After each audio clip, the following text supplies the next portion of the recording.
Hello my dear students, hope you all are well. बच्चों, आज हम लोगों को पढ़ना है बहुत मज़ेदार topic, that is heating effect of current. उसके बाद हम पढ़ेंगे इलेक्ट्रिकल पावर, फिर हम उसके ऊपर कुछ अच्छे अच्छे न्यूमेरिकल करेंगे, बहुत मज़ेदार न्यूमेरिकल्स। ठीक है, तो स्टार्ट करते हैं हीटिंग इफेक्ट ऑफ करंट से। बहुत इंटरेस्टिंग टॉपिक है heating effect of current. Topic का नाम है heating effect of current. Current का हीटिंग इफेक्ट, करंट के और भी इफेक्ट्स होते हैं। करंट का हीटिंग इफेक्ट भी होता है, करंट का केमिकल इफेक्ट भी होता है, करंट का मैग्नेटिक इफेक्ट भी होता है। तो ये चीजें आप हमें अभी नहीं पढ़ना है। हमें जो अभी पढ़ना है कि करंट जब किसी कंडक्टर में से फ्लो करता है तो हम उसको अगर छू के देखें तो हमें समझ में आता है कि वो हमें कुछ गर्म लग रहा है, राइट? तो that is heating effect of current. Means आप कैसे इसको डिफाइन करेंगे, that is very important. when current flows through a conductor, then it will be heated up. When current flows through a conductor, then it will be heated up. That is called heating effect of current. बात समझ में आई? When current flows through a conductor, लिखते हैं इसकी definition. When current flows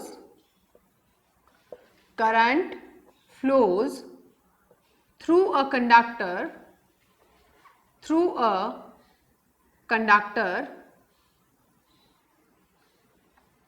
a conductor, then it will heated up. इसे बोलते हैं हम हीटिंग इफेक्ट ऑफ करंट। इसे क्या बोलते हैं हम? When current flows through a conductor, then it will heat it up. इसे बोलते हैं हम क्या? Heating effect of current. चलिए अब इसको थोड़ा सा समझते हैं कि क्यों हीट करता है ये, क्या कहां से ये हीटिंग आ जाती है। बहुत इंटरेस्टिंग चीज है, चलिए समझते हैं इसको थोड़ा सा। आपको ध्यान हो, हमने एक टॉपिक पढ़ा था रेजिस्टेंस। तो रेजिस्टेंस वाले टॉपिक में आपको मैंने एक्सप्लेन किया था कि रेजिस्टेंस कैसे जनरेट होती है ना, कैसे किसी भी कंडक्टर में रेजिस्टेंस आती है, रेजिस्टेंस का क्या कारण होता है, वो आपको फ्री चार्ज कैरियर्स और वो सब चीजें एक्सप्लेन की थी। किसी को अगर कोई प्रॉब्लम हो तो डिस्क्रिप्शन बॉक्स में नीचे आपके पास लिंक गिवन है रेजिस्टेंस वाला, एक बार लेक्चर वापस उठा के देखना। रेजिस्टेंस होती क्या है, किसी भी मटीरियल में रेजिस्टेंस आती कहां से है, किस वजह से रेजिस्टेंस होती है। ठीक है, ओके। तो रेजिस्टेंस जो होता है बेटा, हर एक चीज में रेजिस्टेंस होता है। हम यहां बात कर रहे हैं कंडक्टर में, तो क्या कंडक्टर में रेजिस्टेंस नहीं होती? कंडक्टर में भी रेजिस्टेंस होती है।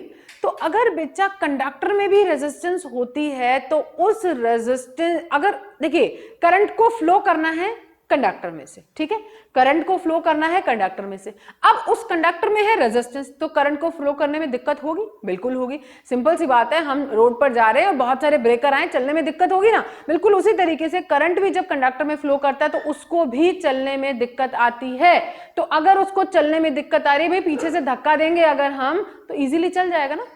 पीछे से धक्का देना means what? We have to do some work, we have to give some energy, तो उस करंट को, अब देखिए लॉजिकली समझते हैं, उस करंट को उस कंडक्टर में से फ्लो करने के लिए हमें वर्क करना पड़ा, हमें इलेक्ट्रिकल एनर्जी देनी पड़ी। वो जो इलेक्ट्रिकल एनर्जी होती है हीट के रूप में जनरेट हो जाती है। Is it clear? समझ में आ गई बात सभी को कि जब हमारे पास किसी भी कंडक्टर की रेजिस्टेंस है, कंडक्टर में रेजिस्टेंस है, तो करंट को चलने में होगी दिक्कत। अगर करंट को चलने में दिक्कत हो रही है तो उसको चलाने के लिए हमें करना पड़ेगा वर्क। अगर आपको वर्क करना पड़ रहा है मींस आपको इलेक्ट्रिकल एनर्जी देनी पड़ रही है। अब वो जो एनर्जी होगी वो आपकी हीट की फॉर्म में जनरेट होगी। इसी को बोलते हैं हीटिंग इफेक्ट ऑफ करंट। बात समझ में आई? मींस आपको वर्क करना पड़ रहा है, वर्क करना। अब ये तो हमने एक सीधी सादी डेफिनेशन लिखी जो आप पेपर में लिखेंगे, और ये मैंने आपको पीछे का कॉन्सेप्ट समझाया कि हीट कैसे आती है। इलेक्ट्रिकल एनर्जी कन्वर्ट होती है हीट एनर्जी में, ठीक है। इलेक्ट्रिकल एनर्जी कहीं वेस्ट नहीं हो जाती, वो कन्वर्ट हो जाती है। कन्वर्ट होके क्या मिल जाती है हमें? हीट मिल जाती है। जैसे बल्ब, इलेक्ट्रिक बल्ब जब ग्लो करता है, ग्लो कैसे ग्लो करता है, वो गर्म भी होता है ना, तो पीछे से वो इलेक्ट्रिकल एनर्जी ले रहा है, इलेक्ट्रिकल एनर्जी ले रहा है, तो बाद में वो क्या करता है, उस इलेक्ट्रिकल एनर्जी को हीट में कन्वर्ट करता है और हमारा बल्ब जो है वो ग्लो करता है। ठीक है, ओके जी। अभी आपको मैंने बताया हमें करंट को चलाने के लिए क्या करना है भाई, हमें करंट को चलाने के लिए वर्क करना है। और पोटेंशियल वाली डेफिनेशन के हिसाब से अगर आपको याद हो तो हमने एक फॉर्मूला पढ़ा था V is equal to W by Q. तो क्या मैं इस फॉर्मूला से, पोटेंशियल के डेफिनेशन से W is equal to V Q लिख सकते हैं? बिल्कुल लिख सकते हैं, लिख सकते हैं। हमें किसको फ्लो कराना है? करंट को। तो मुझे चार्ज नहीं लिखना है, मुझे यहां पर क्या लिखना है? क्या लिखना है? करंट लिखना है। तो instead of writing charge what I should write? I should write in terms of current. Current की टर्म में लिखना है, तो I इज इक्वल टू क्या होता है भाई? Q by T. तो Q is equal to I T, है ना? तो Q is equal to I into T. तो ये हमारा वर्क हो गया, ये हमारा वर्क हो गया।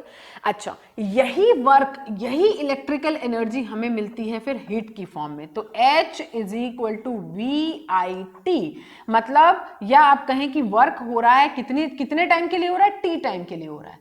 टी टाइम के लिए जब वर्क हो रहा है तब आई करंट फ्लो कर रहा है उसमें से, टी टाइम के लिए वर्क हो रहा है, तो वही वर्क हमारा हीट में जनरेट हुआ। ठीक है, अच्छा जी। तो H is equal to V, V is equal to R I होता है, सभी को फॉर्मूला पता है ओम्स लॉ के हिसाब से। V is equal to R I, I and T. तो यहां से क्या आ गया आपके पास? आई स्क्वायर हो गया आर एंड टी। तो H का जो हमारे पास फॉर्मूला निकल के आया वो आया H is equal to I square R T.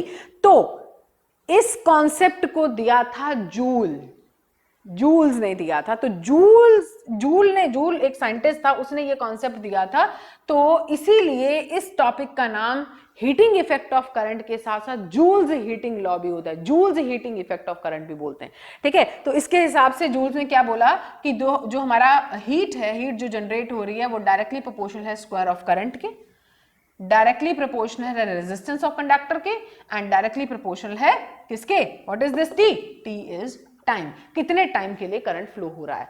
बहुत सिंपल सी बात है बेटा, जितना ज्यादा टाइम के लिए करंट फ्लो होगा उतना ज्यादा हीट होगी, जितना ज्यादा करंट फ्लो होगा उतनी ज्यादा हीट होगी, जितनी ज्यादा रेजिस्टेंस होगी ना उतना ज्यादा आपको वर्क करना पड़ेगा, उतनी ज्यादा आपको इलेक्ट्रिकल एनर्जी देनी पड़ेगी और उतनी ज्यादा आपकी हीट जनरेट होगी। Is that clear?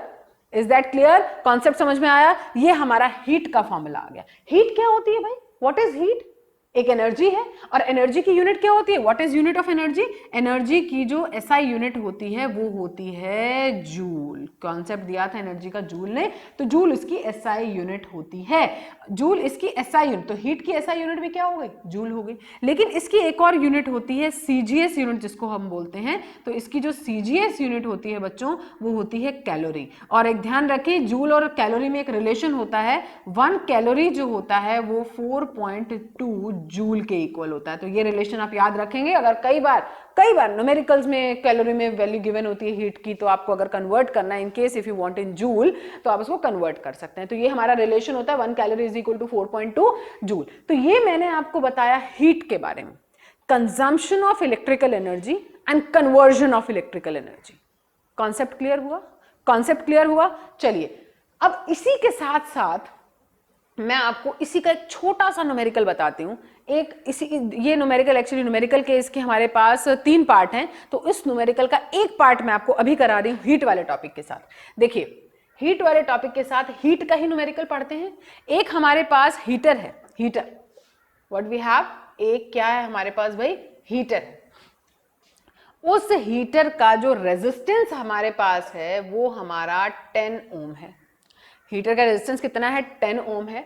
और वो हीटर जो करंट ड्रॉ कर रहा है, करंट जो निकाल रहा है, उसमें से जो करंट फ्लो कर रही है, करंट जो बह रही है वो कितनी है? आई की वैल्यू है 15 एम्पियर। ठीक है, और 15 एम्पियर, और वो जो करंट है हमारा वो हमारा 2 घंटे तक फ्लो कर रहा है, 2 आवर्स तक वो फ्लो कर रहा है। Now what will be the heat generated in this case? ये जो हीटर है ये कितनी हीट जनरेट करेगा ये आपको पता लगाना है। बहुत सिंपल है, तीनों चीजें हमारे पास गिवन है। H is equal to I square R T, लगाइए formula. Heat generated by heater will be equal to I square RT। I की वैल्यू कितनी है भाई? 15 एम्पियर। R की वैल्यू कितनी है भाई? 10 इनटू टी आपके पास आर में गिवन है, इसको कन्वर्ट कर लीजिए सेकंड में, तो अब सेकंड में कन्वर्ट करेंगे, 1 घंटे में कितने मिनट, 60 मिनट, 60 आगे मीन्स 3600 से आपको उसको मल्टीप्लाई करना है, तो 2 इंटू 3600, तो ये जो आपका आंसर आ जाएगा ये जूल में आंसर आ जाएगा, कैलोरी में चाहें तो इसको कन्वर्ट कर सकते हैं। समझ में आ गई बात? इस तरीके से हीट आप फाइंड आउट कर सकते हैं। एक हीटर है, हीटर की इतनी रेजिस्टेंस है, इतना करंट फ्लो हो रहा है, करंट कितनी देर के लिए फ्लो हो रहा है, 2 घंटे के लिए फ्लो हो रहा है, 2 आवर्स, ठीक है। तो यहां से हमने क्या किया, इसकी हीट निकाल ली। समझ में आ गई बात सभी को? चलिए अब हम आगे बात करते हैं नेक्स्ट पावर की। बहुत मजेदार इंटरेस्टिंग टॉपिक। चलिए बढ़ते हैं अगले टॉपिक की तरफ। हमारा अगला टॉपिक है पावर। चलिए पढ़ते हैं पावर क्या चीज होती है, इलेक्ट्रिकल पावर क्या चीज होती है भाई। इलेक्ट्रिकल एनर्जी कंजम्पशन हमने पढ़ लिया, जिसकी वजह से इलेक्ट्रिकल जो एनर्जी कंजम्पशन है उसने हमको क्या दिया भाई, इलेक्ट्रिकल एनर्जी कंजम्पशन ने, उसके कन्वर्जन ने हमको हीट दी, है ना। अभी हमने पढ़ा कि उससे हीट कैसे जनरेट होती है। अब हम पढ़ेंगे कि जो इलेक्ट्रिकल एनर्जी, बात हमने अभी भी इलेक्ट्रिकल एनर्जी की करनी है, ठीक है। टॉपिक है हमारा इलेक्ट्रिकल पावर, इलेक्ट्रिकल पावर, ये हमारा टॉपिक है, ठीक है। अब इसके लिए पहले एक छोटा सा एग्जाम्पल लेते हैं, फिर आपको कॉन्सेप्ट समझ में आएगा। देखिए आपके पास हीटर, अभी जैसे हम हीटर की बात कर रहे थे न्यूमेरिकल में, एक हीटर है, ठीक है, एक ब्लोअर है, हीटर है, उसकी वो जो हमारा ब्लोअर है वो इलेक्ट्रिकल एनर्जी, सिंपल सी बात है, उसमें इलेक्ट्रिकल एनर्जी है। इलेक्ट्रिकल एनर्जी का कंजम्पशन किस रेट से हो रहा है, कहने का मतलब होता है कि वो हमारे रूम को कितनी जल्दी गर्म कर पा रहा है, वो वही तो उसकी पावर है। हम बोलते हैं बहुत पावरफुल हीटर है, बोलते हैं ना बहुत पावरफुल हीटर है। पावरफुल हीटर का मतलब क्या, जल्दी से उसने तुरंत से हमारा रूम जो है वो गर्म कर दिया, ठीक है, बहुत जल्दी जल्दी उसने रूम गर्म कर दिया। अगर जल्दी जल्दी वो चुटकियों में हमारा रूम गर्म कर रहा है तो पावरफुल हीटर है। अगर पावरफुल है तो इसका मीनिंग क्या हुआ, जो उसका एनर्जी कंजम्पशन हो रहा है ना बेटा, बहुत तेजी से हो रहा है, means consumption of energy is very fast. किस रेट से एनर्जी कंज्यूम हो रही है, किस रेट से काम हो रहा है, किस रेट से करंट फ्लो कर रहा है, मतलब आपका जो करंट फ्लो हुआ, मान लीजिए 1 सेकंड में 50 एम्पियर करंट फ्लो हो गया, बहुत जल्दी से हो गया, बहुत जल्दी वर्क हो रहा है, बहुत जल्दी एनर्जी का कंजम्पशन हो रहा है, तो इसी को बोलते हैं इलेक्ट्रिकल पावर। इलेक्ट्रिकल पावर की डेफिनेशन बहुत सिंपल है, that is consumption of energy per unit time, rate of consumption of energy, rate of consumption of energy, ठीक है। तो rate of consumption of energy, तो आप फॉर्मूला क्या लिखेंगे या डेफिनेशन क्या लिखेंगे, रेट, जिस रेट से वो कंज्यूम हो रहा है, राइट, एनर्जी कंज्यूम्ड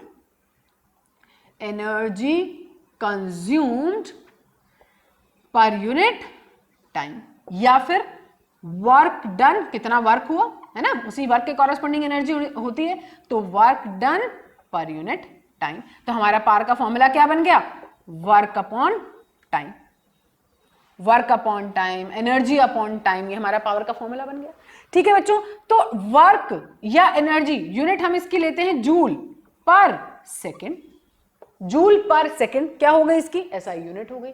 लेकिन क्या इसकी इस यूनिट का कोई और भी स्टैंडर्ड नेम है, बिल्कुल है। इस यूनिट का बच्चों स्टैंडर्ड नेम होता है what, WATT, what. What is the unit of electrical power. Is that clear? सभी को समझ में आया कि पावर का जो स्टैंडर्ड यूनिट है हमारी वॉट होती है, ठीक है। अभी हम कुछ और भी पढ़ेंगे। चलिए, क्या आप यहां से 1 वॉट को डिफाइन कर सकते हैं? बिल्कुल कर सकते हैं। When 1 joule energy is consumed for 1 second, 1 when 1 joule energy, लिखना चाहें तो लिख सकते हैं, when 1 joule energy is consumed for 1 second is called 1 what.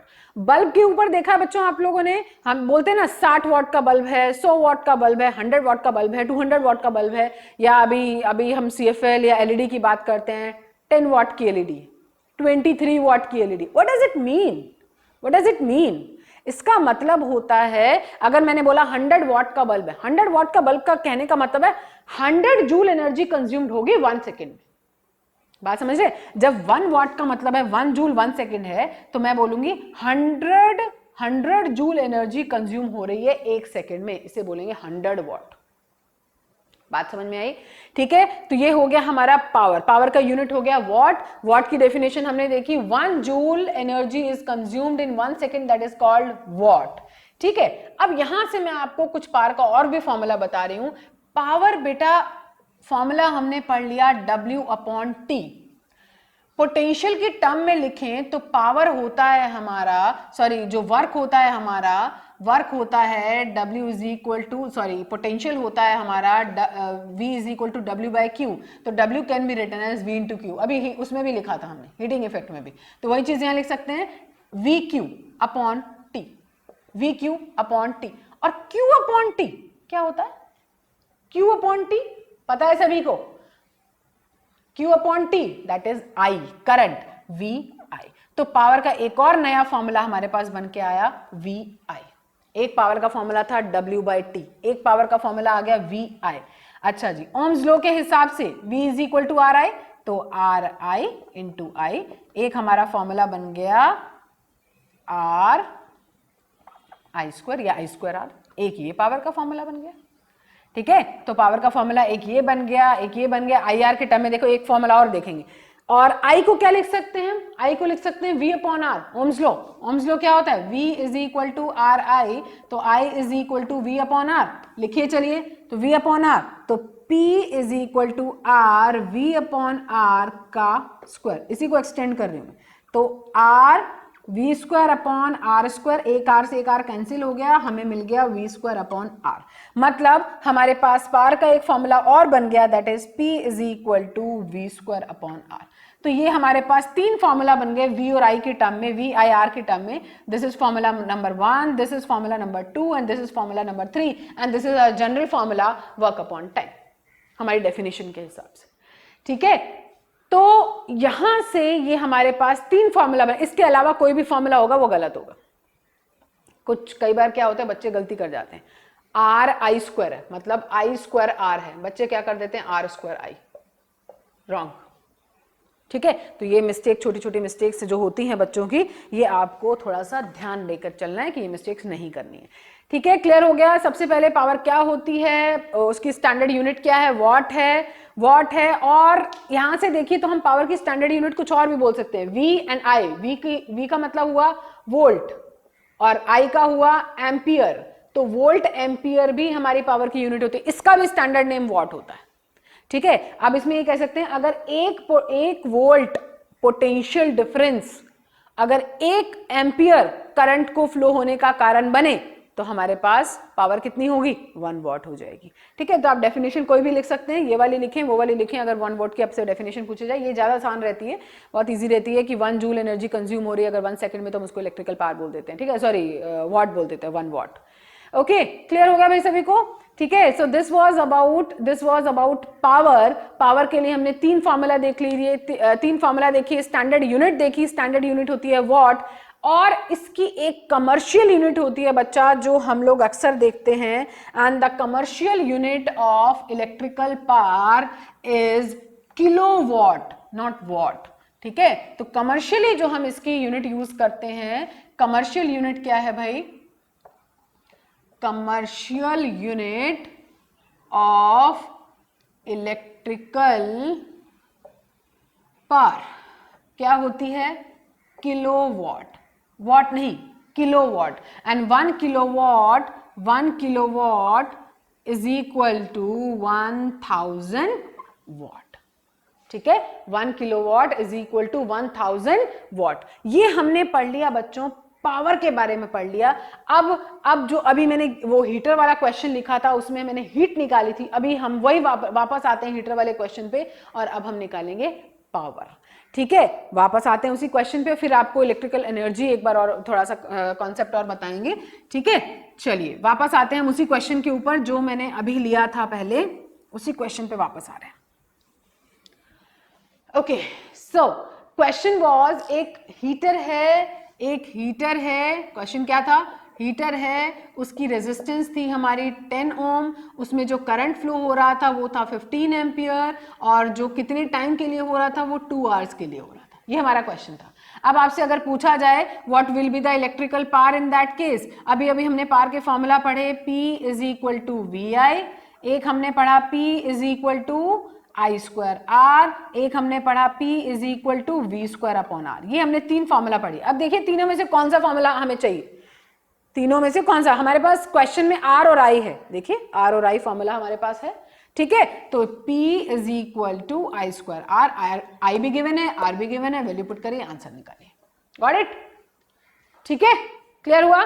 चलिए जी, उसके बाद अब हमें जो करना है that is we will talk about electrical energy जो हम हमारे घर में यूज कर रहे हैं, जिसके लिए हम बिल पे कर रहे हैं, कितना बिल हम देते हैं, किस हिसाब से बिल हम देते हैं, बिल आने का जो बिल आता है इसका क्या कॉन्सेप्ट होता है, किस हिसाब से ये बिल जनरेट करके हमको दे देते हैं, वो चीज हमें समझनी है। ठीक है, चलिए जी, अब हम बात करते हैं इलेक्ट्रिसिटी बिल जो आते हैं हमारे, उसमें जो एनर्जी का कंजम्पशन होता है वो किस हिसाब से लिखा होता है, उसका क्या मतलब होता है, that we have to learn.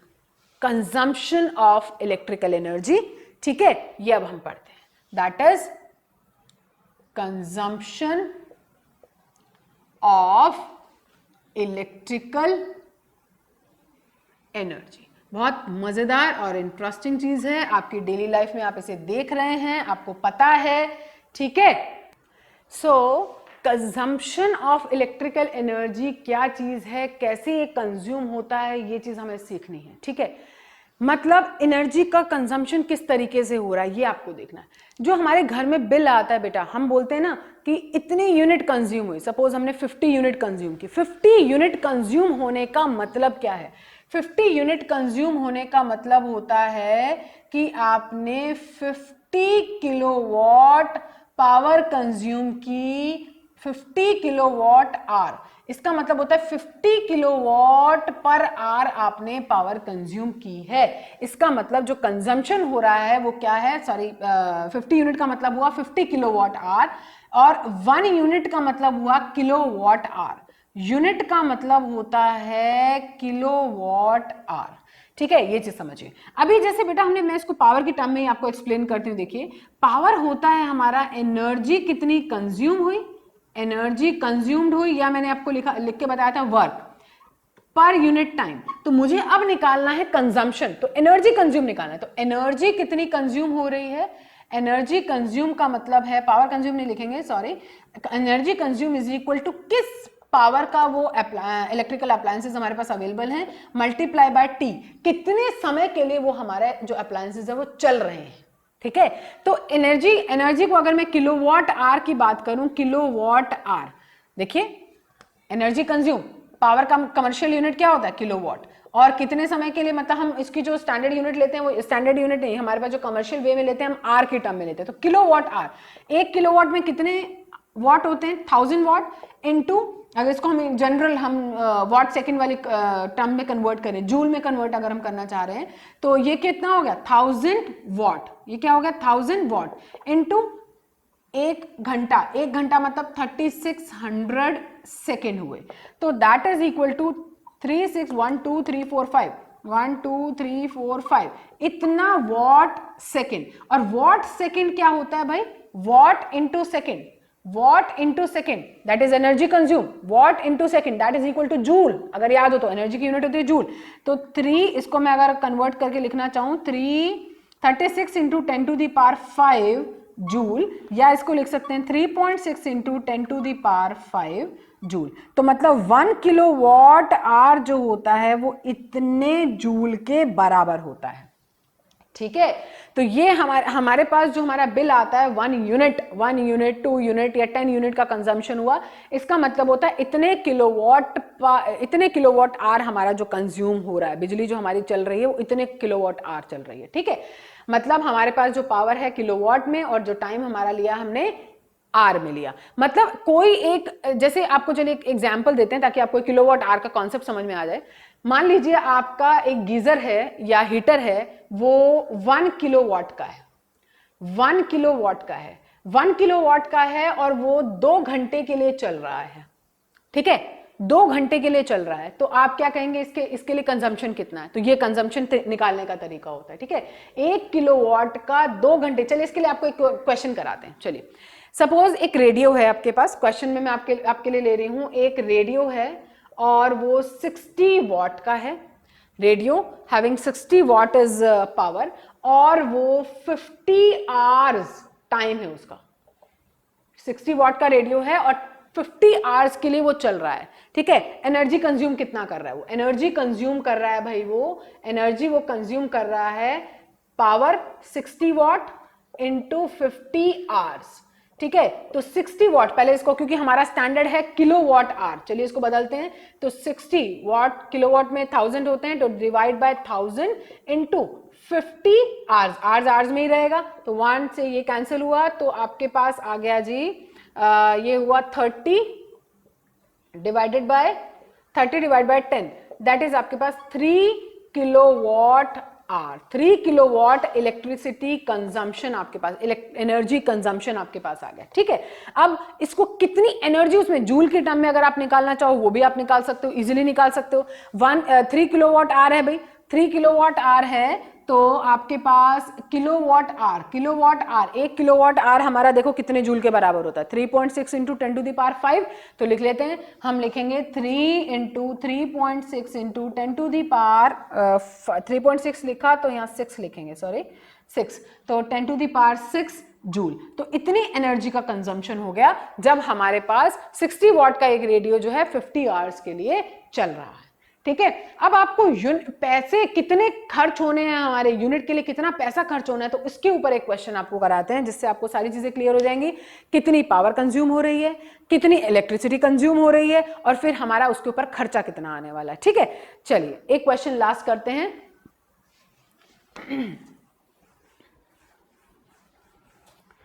Question है आपके पास भाई, एक आपके पास सपोज गीजर है और उसकी पावर गिवन है बेटा, पावर गिवन है उसकी 1500 वॉट।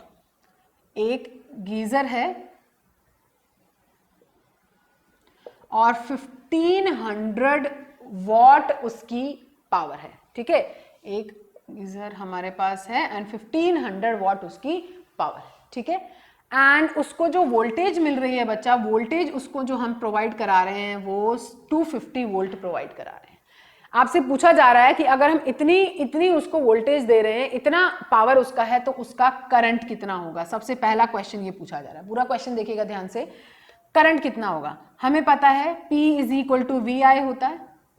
P की वैल्यू गिवन है 1500, V की वैल्यू गिवन है 250 इज इक्वल टू I। निकल गया करंट, पता चल गया कितना करंट है, बिल्कुल नहीं पता चल गया। उसके बाद कितनी एनर्जी का कंजम्पशन हो रहा है, चलिए दूसरी चीज निकालते हैं, एनर्जी कितनी कंज्यूम हो रही है, एनर्जी कंजम्पशन निकालते हैं। एनर्जी कंजम्पशन पता है ना, power is equal to energy upon time, तो energy is equal to power into time. हमारे पास वोल्टेज है, हमारे पास करंट भी है, तो P is equal to VI हमारा फॉर्मूला होता है इनटू T।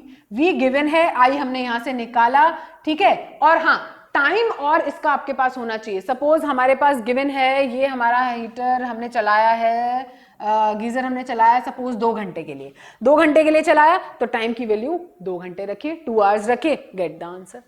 तीसरी चीज, कॉस्ट कितनी होगी भाई उसकी, कितना कॉस्ट उसके ऊपर लगने वाला है। अगर हमारा मार्केट रेट जो है 1 यूनिट का जो मार्केट रेट है दैट इज 5 रुपी। 1 यूनिट का मार्केट रेट क्या है, 5 रुपी। यहां से बेटा जो आपके पास आंसर आएगा वो आप उसको, सपोज आपके पास अगर वॉट सेकंड में आंसर आता है तो आप इसको पहले किलोवाट आवर में कन्वर्ट करिए, एनर्जी आ गई आपके पास, ठीक है। एनर्जी का कंजम्पशन आ गया किलोवाट आवर में, और 1 किलोवाट आवर का हमारे पास पैसा गिवन है ₹5। ₹5 is the cost of 1 unit, the cost of 1 kilowatt hour, ठीक है। हमारा जो यहां से आंसर आ रहा है एनर्जी का कंजम्पशन, मान लीजिए आपके पास यहां पर आंसर आ रहा है 50 किलोवाट आवर। तो अब देखिए, तो 1 किलोवाट का अगर 5 रुपया लग रहा है तो 50 किलोवाट आवर का कितना लगेगा, 50 into 5, मतलब ₹250 you have to pay for that, ठीक है, क्लियर हुआ कि किस तरीके से कॉस्ट निकाला जाता है कि इतना कॉस्ट आने वाला है, कितना कॉस्ट आएगा हमारे पास, कितनी। देखो अगर आपको पता हो ना कि एक महीने में मान लीजिए हमने 50 यूनिट कंज्यूम किए, मार्केट रेट आपको पता है कि मार्केट रेट 5 रुपए, 6 रुपए या 7 रुपए चल रहा है, सपोज इट इज 7 रुपी या 6 रुपी वट एवर। तो अगर आपको पता है इजीली घर बैठे बैठे आपको पता होगा इस महीने का बिल इतना आने वाला है, अप्रॉक्सीमेट इतना बिल आ जाएगा। ठीक है, कुछ ऊपर टैक्स वैक्स कोई चीज लगती है, that's a different part, I am just talking about the unit part. ठीक है, उसके बाद जो गवर्नमेंट की और चीजें होती हैं और कि इतना यूनिट तक इतना पैसा लगेगा, अगर इससे यूनिट बढ़ जाएगी तो इतना पैसा लगेगा, that's a different part. But if you know suppose 50 unit तक हमारे जो गवर्नमेंट का यही चार्जेस है, 50 यूनिट का तक हमारे पास चार्ज जो है ₹5 है, तो हमारे पास हमें आइडिया हो जाएगा अगर हमारा कंजम्पशन 40 यूनिट्स हुआ है या 40 किलोवाट आवर हुआ है तो इजिली वी कैन टेल 5 रुपी है ना, तो 40 into 5 200 विल गेट। ठीक है, तो 200 रुपी हमारा बिल आने वाला है। Is that clear to everyone? आज क्या क्या पढ़ा बच्चों हमने? आज हमने पढ़ा सबसे पहले हीटिंग इफेक्ट क्या होता है, करंट जब फ्लो करता है किसी भी कंडक्टर में से तो वो हीटअप कैसे होता है, हीटअप होता है तो वो किस किस चीजों पर डिपेंड करता है, करंट पे, रेजिस्टेंस पे, टाइम पे। फिर उसके बाद हमने पढ़ा कि इलेक्ट्रिकल पावर क्या होती है, कि किस रेट से एनर्जी हमारी कंज्यूम हो रही है, दैट इज इलेक्ट्रिकल पावर। फिर हमने पढ़ा कि जो एनर्जी कंज्यूम हो रही है, एनर्जी डिसिपेट हो रही है, एनर्जी का जो यूज हो रहा है पावर के केस में, तो वो एनर्जी कितनी है, उसका एनर्जी का कंजम्पशन हमने पढ़ा। ठीक है, और उस एनर्जी कंजम्पशन को स्टैंडर्ड लिखते हैं किलोवाट आवर से, तो उस किलोवाट आवर से आप यूनिट का रेट कैसे, मतलब कितना आपका बिल आने वाला इलेक्ट्रिसिटी बिल, वो चीजें हमने फाइंड आउट की। साथ साथ आपने एग्जांपल्स भी देखे, at least try to do 10 questions based on this 2 topics. 10 questions अगर आप करोगे तो आपको बिल्कुल अच्छे से आइडिया हो जाएगा भाई कैसे करना है। Practice practice practice which makes you perfect. Okay, so okay my dear student, that's all for today. Okay, bye bye, take care everyone.